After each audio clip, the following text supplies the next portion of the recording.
आज Dasu hydro power project पर काम करने वाले चीनी इंजीनियर्स की एक बस में धमाका हुआ, जिसके नतीजे में 9 चीनी शहरियों समेत 12 अफराद हलाक हो गए हैं। कहा यह जा रहा है कि बस में मैकेनिकल खराबी की वजह से गैस लीकेज हुई, जिसकी वजह से धमाका हुआ, जबकि चीन की तरफ से इसे बम धमाका करार दिया जा रहा है। इसे दहशतगर्दी की कार्रवाई करार दिया जा रहा है। चीन कह रहा है कि बस को दहशतगर्दों की तरफ से ही टारगेट किया गया है।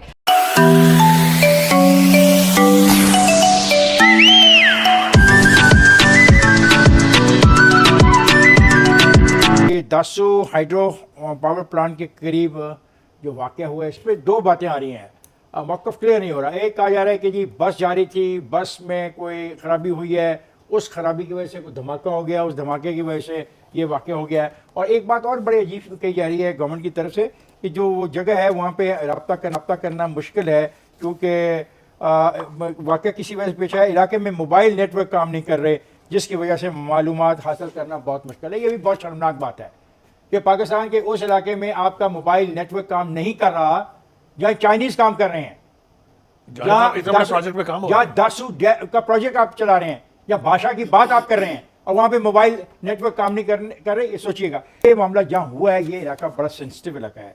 2013 में यहाँ पे 10 गैर मुल्की सयाहों को कत्ल कर दिया गया था, जिसमें अमेरिकन थे, नेपालीज था, चाइनीज थे, उसमें यूक्रेनियन थे, उनको कत्ल कर दिया गया।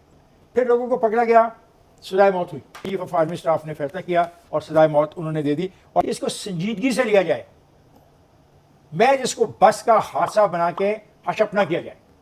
हमारा फर्ज है कि चाइनीज और तमाम इंजीनियर्स, पाकिस्तानी हैं, चाइनीज हैं, जिस मुल्क के भी हैं, उनको प्रोटेक्ट करना। ये इलाका बहुत सेंसिटिव है, खासतौर से दासू डैम यहाँ बन रहा है, भाषा डैम जो है दासू के इलाके में। मगर इस सारे का एक ओवरऑल लिंकेज जो है वो सी पैक के साथ है। मेरे ख्याल से जो लोग इस पूरे इलाके को समझते हैं उनके लिए बहुत आसान होगा। सी पैक की तबाही के लिए कौन कौन सी कुव्वतें बरसरे पैकार हैं, वो भी हमारे से छुपा हुआ नहीं है, हम जानते हैं। कहाँ बैठ के साजिशें होती हैं, चाहे वो स्पिन बोल्दिक का इलाका है जहाँ पर DNS रॉ और CIA बैठ के साजिशें करते हैं सी पैक के लिए। एक तो ये है कि वाक़यात होते हैं, हम उनको दरगुजर करते हैं और चुप रहते हैं, तो उसके बाद फिर उससे बड़ा सानिया होता है। हमारी हुकूमत का ये कहना है कि ये एक हादसा है, बस में हादसा हुआ, उसके गिरने से सिलेंडर फटा और मौत हो गई। चाइनीज गवर्नमेंट इस पर रजामंद नहीं है। उनकी एम्बेसी ने भी और उनके फॉरेन ऑफिस ने भी जो बयान जारी किया है वो ये है कि ये दहशतगर्दी का वाक़या है। जिस तरह हमारे खित्ते में तब्दीली आ रही है, रीजन में तब्दीली आ रही है, जिस तरह अमेरिका चाहता है कि इस रीजन में इंस्टेबिलिटी हो, बुनियादी तौर पे अगर देखा जाए, अगर ये हादसा नहीं है, अगर हम इसको वैसे लें तो ये उसके साथ लिंक होता है। क्यों? इसलिए कि अमेरिका नहीं चाहता, और जो दूसरी ताकतें हैं जैसे अफगानिस्तान, जिस तरह आपने बात की, जो हॉस्टाइल एजेंसीज हैं, वो ना पाकिस्तान में अमन चाहती हैं, ना वो अफगानिस्तान में अमन चाहती हैं, ना वो पूरे रीजन में अमन चाहती हैं, ना वो सी पैक की कमीशनिंग चाहती है। और उसका ऑब्जेक्टिव भी यही है कि जब तक पाकिस्तान इंस्टेबल रहेगा, जब तक सी पैक कंटिन्यूटी नहीं करेगा, उस वक्त तक उनके ऑब्जेक्टिव अचीव नहीं होंगे। एक बात तो जो मेरे अकल में नहीं आ रही कि पाकिस्तान की वजारत खारजा चीन की कि जो है वो 9 इंजीनियर जो है वो हलाक हो गए इस साले में, इस बस के वाक़े में, हादसे में या दहशतगर्दी में, और चीन के जो है वो बहुत से इंजीनियर जो है वो जख्मी हुए हैं। तो चीन इस पर बहुत सेंसिटिव है, और मैं ये मान नहीं सकता कि पाकिस्तान की वजारत खारजा जो है वो चीन के साथ या दुनिया के साथ मजाक करे और कहे ये दहशतगर्दी नहीं है, ये हादसा है, और हुई वो दहशतगर्दी। आज दासू हाइड्रो पावर प्रोजेक्ट पर काम करने वाले चीनी इंजीनियर्स की एक बस में धमाका हुआ, जिसके नतीजे में 9 चीनी शहरियों समेत 12 अफराद हलाक हो गए हैं। कहा यह जा रहा है कि बस में मैकेनिकल खराबी की वजह से गैस लीकेज हुई, जिसकी वजह से धमाका हुआ, जबकि चीन की तरफ से इसे बम धमाका करार दिया जा रहा है। इसे दहशतगर्दी की कार्रवाई करार दिया जा रहा है। चीन कह रहा है कि बस को दहशतगर्दों की तरफ से ही टारगेट किया गया है, इसकी इन्वेस्टिगेशन होनी चाहिए।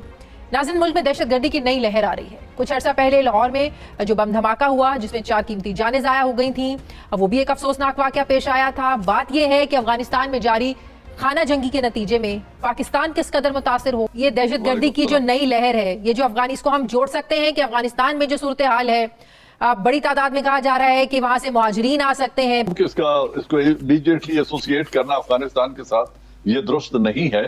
हमारे मुल्क के अंदर इस तरह के लोग मौजूद हैं जो हॉस्टाइल एजेंसीज के पेरोल पर हैं और वो इस तरह की दहशतगर्दी करते रहते हैं। अब जब इस तरह के हालात पैदा हो रहे हैं तो इसमें जो हमारे मुल्क में बैठी हुई हॉस्टाइल इंटेलिजेंस एजेंसीज हैं वो इसकी मुआवनत कर रही होंगी, और यकीनन पाकिस्तान के अंदर बदमनी क्रिएट करना, पाक चाइना स्ट्रेटेजिक इंटरेस्ट को टारगेट करना, जो आप दासू की बात कर रही हैं, ये एक्सपेक्टेड है। तो हमें अपने घर के अंदर फिर एक दफा से उसको रीइन्विगोरेट करना पड़ेगा, ऑपरेशन रद्दुल फसाद को, और इस दहशतगर्दी का खिला इसका मतलब सहूलतकार भी अभी मौजूद हैं और दहशतगर्द भी अभी मौजूद हैं। जी, सहूलतकार भी होते हैं और दहशतगर्द भी रहते हैं। जब वो कहीं थोड़ी सी कमजोरी देखेंगे या जिनके इशारों पर वो काम करते हैं, जब उनकी तरफ से ज्यादा इंसेंटिव मिलेंगे तो इस तरह के वाकयात हो सकते हैं, क्योंकि जमीन तो उस तरह की फर्टाइल है खुदा न खास्ता दहशतगर्दी के लिए। और जो दहशतगर्द मौजूद है, जिन खितों में ये वाकया हो रहा है, अगर मैं ये कहूं या कोई ये क्लेम करे कि उन खितों में कोई भी दहशतगर्द बाकी नहीं रहा, तो ये एक गलत फहमी होगी या खुश फहमी होगी। कभी इम्कान है इस बात का कि पाकिस्तान के नॉन कोऑपरेशन की वजह से पाकिस्तान को सजा देने वाले वही इंटेलिजेंस एजेंसीज हों जो खुद इस्लामाबाद में बैठी हैं। और दूसरा तो सर, इसको देखना होगा। चीनी इंजीनियर्स की बस में जो ये धमाके वाली बात हो रही है, एक तरफ बताया जा रहा है कि मैकेनिकल खराबी की वजह से गैस लीकेज हुई, जिसकी वजह से ये ब्लास्ट हुआ, लेकिन चीनी इस बात को मानने से इनकारी है, बकौल उसके उनके कि ये दहशतगर्दों ने टारगेट करके जो है ना वो अटैक किया है। सर, ये भी हम बिल्कुल, मैं समझें भी कि इसको- पाकिस्तान और चाइना के ताल्लुकात और पाकिस्तान और चाइना के दरमियान जो प्रोजेक्ट है CPEC, जिसकी एक वाज़ेह मिसाल है, उसको सबोटाश करने की कोशिश है।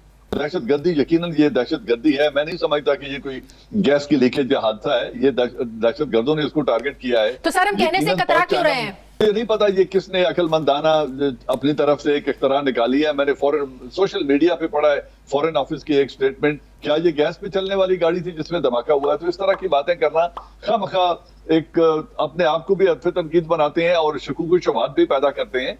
अपने जो मुल्क के अंदर बैठे हुए हैं दूसरी हॉस्टाइल एजेंसीज जो किसी वक्त भी हॉस्टाइल हो सकती हैं, उनके कनेक्शंस भी हैं, उन्होंने अपने सीडिंग भी की हुई है, उन्होंने अपने लोगों के साथ राब्ते भी रखे हुए हैं। सही। तो उन्होंने ह्यूमन इंटेलिजेंस नेटवर्क का एक बहुत बड़ा नेटवर्क या जाल बिछाया हुआ है पाकिस्तान के अंदर। उन एजेंसियों पर नजर रखनी मतलब होगी और बैरूनी उनकी हाथ activities मुलव्विस को है, मॉनिटर करना। जिसे इनकार नहीं जी, किया जा यकीनन सकता। बैरूनी हाथ कोई पाकिस्तानी खुद ब खुद अपने आप ऐसा काम क्यों करेगा? चाइनीज फॉरेन मिनिस्ट्री के जो तर्जुमान हैं ली जानझाओ, आपने नाम भी सुना होगा, उनकी शक्ल से भी आप फेमिलियर होंगे, पाकिस्तान में भी काफी देर रहे थे वो उन्होंने डायरेक्टली कहा कि ये एक बॉम्बिंग थी। उसके साथ साथ जो चाइना की एम्बेसी है पाकिस्तान में, उन्होंने एक सेफ्टी वार्निंग भी जारी की और चाइनीज सिटीजन्स और प्रोजेक्ट्स को कहा कि आप अपनी सिक्योरिटी पर सख्त कड़ी नजर रखें और ज्यादा बाहर आने जाने की अननेसेसरी ट्रैवल को आप रिस्ट्रिक्ट करें। टाइम्स है, ग्लोबल टाइम्स के एडिटर हु जीजिन नाम है उनका,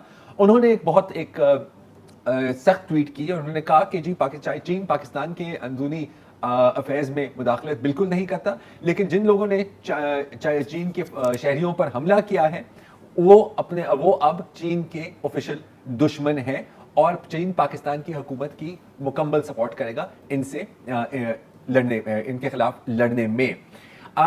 जाहिर है कि ये एक बड़ी अनयूजुअल बात होती है कि पाकिस्तान की हुकूमत कुछ कहे और चीन की हुकूमत कुछ कहे, स्पेशली इस तरह के एक इशू पर। तो जाहिर है इसमें चीन की बड़ी प्रेजेंस है, उनके जो वर्कर्स हैं CPEC और पाकिस्तान की तरक्की के लिए काम कर रहे हैं।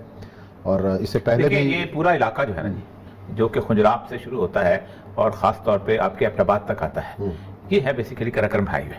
और इस कराक्रम हाईवे के ऊपर पाकिस्तान का पूरे खित्ते की स्ट्रेटेजिक लोकेशन पर वाक़ है। यानी आप सोच नहीं सकते कि जिस वक्त उसामा बिन लादेन वहाँ से भागा था, तो उसामा बिन लादेन के बारे में जो आलमी खबरें जो थी वो कहती थी कि जी वो कोहिस्तान के इलाके में किसी जगह मौजूद है और कोहिस्तान के लोगों ने छुपाया हुआ है।